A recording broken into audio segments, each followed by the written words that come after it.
Всем приветики! С вами Лес, и мы продолжаем играть в Тани Бани. Так что надевай наушники, бери что-нибудь покушать и поехали играть. Так, мы остановились на том, как, в принципе, это уже у нас концовка части сюжетной линии Терпилы. Да, сейчас мы ее закончим, и уже с следующего ролика мы начнем проходить другую сюжетную линию, либо дружбу с Ромкой, либо что-то там Алиса, Полина, какой-то там выбор странный. Это такое. Ну, скорее всего, дружбы с Ромкой, потому что там мне расписали, какие выборы надо делать. Так что поехали получать концовку и займемся следующим сюжетиком. Да, мы если что перепроходим, так что если хочешь с самого начала узнать нормальный сюжет, на который мы прошли, начинай с самой первой серии. Не затягиваем. Ни людей, ни машин, ни птиц. Низкие облака задевали дымоходы. Окна снова словно закрасили чернилами. Фотографии пропавших облепили столбы и заборы бумажной шкурой. Не только детей, но и взрослых. Кажется, все жители поселка стали черно-белыми призраками на снимках с пометкой «Разыскивается». Я обрел в тишине по умершей улице. В некоторых домах были выбиты стекла. Ветер хозяйничал, рыская по комнатам. Что ж такое? Входные двери качались от его порывов. На штакетинах висели детские курточки. Их рукава шевелились, тянулись ко мне. Пустой поселок, пустая оболочка. Что здесь случилось? В переулке затарахтел, опрокидываясь мусорный бак. Что-то промелькнуло в оконных проемах обугленного сельмага. Я побежал прочь от закопченного фасада. За колодцем утробно зарычало. Я ускорился, стараясь не замечать тьмы во дворах, кровавых собачьих будках, покосившихся сарая. Луна показалась из-за облаков. В изнуряющей тишине что-то пронеслось над головой. Словно кукурузник перелетел с кровли на кровлю. Меня накрыла огромная тень. Я рванул направо в надежде, что меня не заметили. Небольшой зеленый дом. Впереди мое убежище. Я толкнул калитку и, пригнувшись, засеменил к крыльцу. Дернул за ручку. Двери оказались не заперты.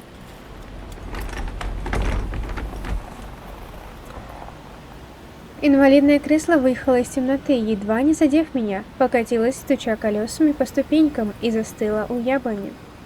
Я проводил его округлившимися глазами, снова посмотрел в дом. Коридор терялся во мраке. Пустые рамы на стенах, стекло на полу. Есть тут кто? Ответом было рычание. Из-за угла в конце коридора высунулась косматая лапа, а следом страшная морда с горящими глазами. Огромный, разожравшийся зверь выполз на брюхе, извиваясь как гадюка. Он едва вмещался в коридорное жерло. Протискивался, скобля когтями половицы. Челюсти клацнули капканом в сантиметре от моего лица. Чудовище застряло в проходе. Лапы били по стенам, слюна брызгала из пасти. Я развернулся, уносить ноги из кошмара. Горбатый филин, крупнее взрослого человека, приземлился у калитки, закрывая дорогу. Клюв щелкнул неустанно, а это наша совушка, видимо. Совушка. А это что за дрянь? Сбоку спучился сугроб, и нечто похожее на гигантскую землеройку полезло наружу. Я упал на колени, словно молился этим древним созданием. Из темной норы выползла скалящаяся в улыбке твари, драпированная грязным лисьим мехом. А вот и лисичка. Ее хвост, лишь позвоночник в ошметках сухожилий, волочился сзади. Тела существ ужасно исказились, и я решил, что схожу с ума. Они то оказались мне маленькими, размером с ребенка, то вытягивались выше любой опустевшей избы. Людоеды нависли надо мной, а в их чревах непрерывно что-то копошилось, как будто искало выход наружу.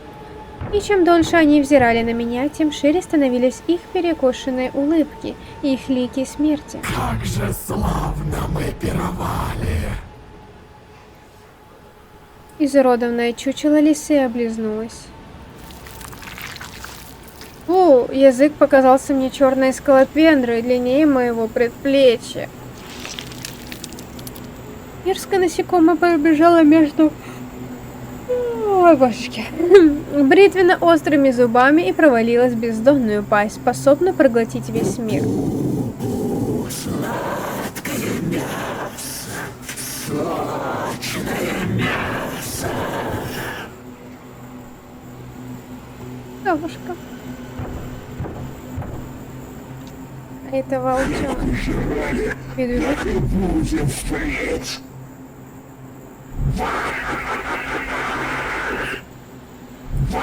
В их речи не было ничего человеческого, лишь звериный рик да птичий свист.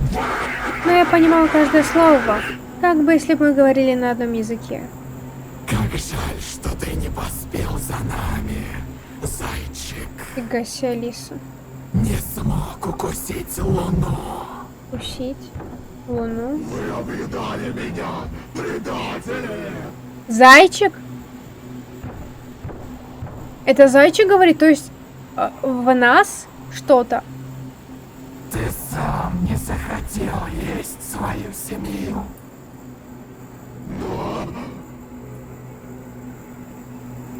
Так, у нас зайчик есть. Мясо, никчемное мясо. Ты ничтожен, братец. Меня тебя тошнит. Позор! Позор! Неописуемый ужас объял меня, когда хохочущие звери потянули ко мне свои когтистые лапы. Как вдруг нечто, притворяющееся лисой, громко залаяло. Глупцы! Его черед нести угощение. Дармоед! Пусть исполнит предназначение. Предназначение. Завтрашней ночи ждем места. А иначе... А иначе что? Меня убьешь? Да тут в поселке никого не осталось. Где мне место тебе искать? Уже торговые лавочки все закрыты, вы походу всех сожрали. Что мне искать теперь? Скалопендров в земле. Лопату идти брать, таскать. Выкапывать. Кстати, кладбище. Иначе! Иначе. Иначе! Иначе. Иначе! Волчь. Иначе мы съедим всю твою семью! Она еще жива?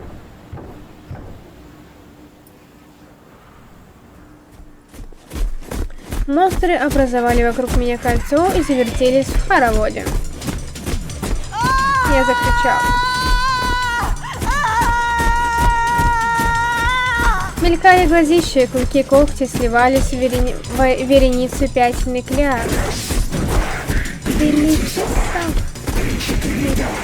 Время поиграть.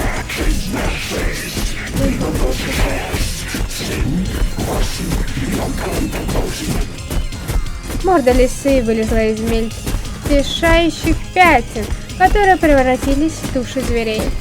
Для медведя, Для лисы зайчик кушать принеси. Вопль, отчаяние, вопль, мой вопль загудел по закоулкам вымершего поселка. Принесу! Принесу! Принесу! Да где ты принесешь, где ты достанешь? Круг разомкнулся, и я бросился на утек. Будто мясо в охотничьей силке, моя голова трещала, в ней танцевали, врезались в друг друга, падая, поднимаясь, снова опускаясь в пляс уродливые образы. Да.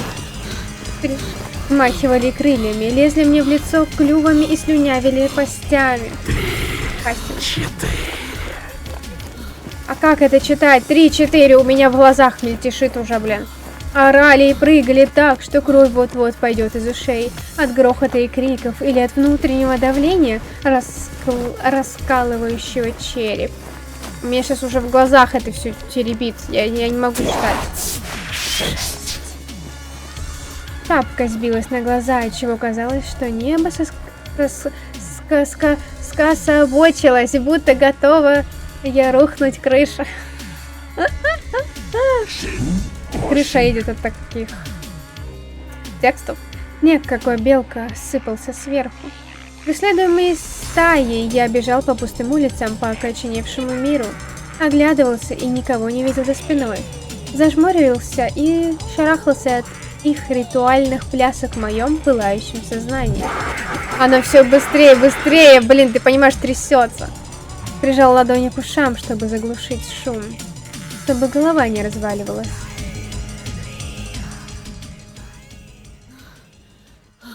Рассвет я встретил в дебрях леса.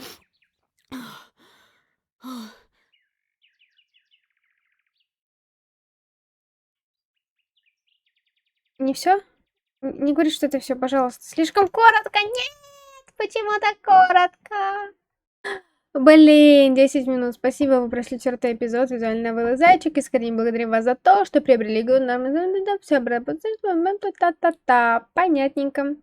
Понятненько. Я хотела, чтобы было чуть подольше концовочка, но если бы мы оставили эту концовку на прошлый ролик, он бы вышел на сколько? Он бы вышел на почти на 50 минут, наверное. Да, то есть 48 минут где-то вышло бы. Ну, многовато, я думаю, многовато, сложно было бы посмотреть. Ладно, зато теперь у нас будет концовочка отдельно, то отдельно, и новую сюжетную линию мы уже начнем с нового ролика, а именно дружба с Ромкой, да.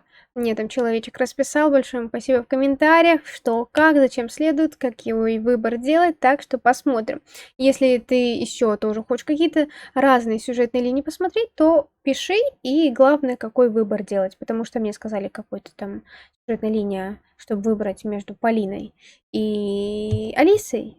Но так и не расписали выбор, поэтому я без понятия, как на это выйти, и как бы сама я не буду, потому что это сложно, очень время затратно, и вряд ли это получится. Да, так что все. В скором времени мы начнем проходить следующую сюжетную линию, а вот когда, кстати, выйдет у нас, по-моему, 5-й эпизод Зайчика, вроде бы зимой, если я не ошибаюсь, если мне память не изменяет, то он выйдет где-то зимой, то есть не скоро. Так что, да, все. Не забудьте оставить свой царский комментарий, лайкосик, подписочку и все ссылочки на сеть в описании. У меня также есть второй канал на ютубе, где я каждый день стримлю кэсочку. Да, все. Все ссылочки в описании и всем пока-пока.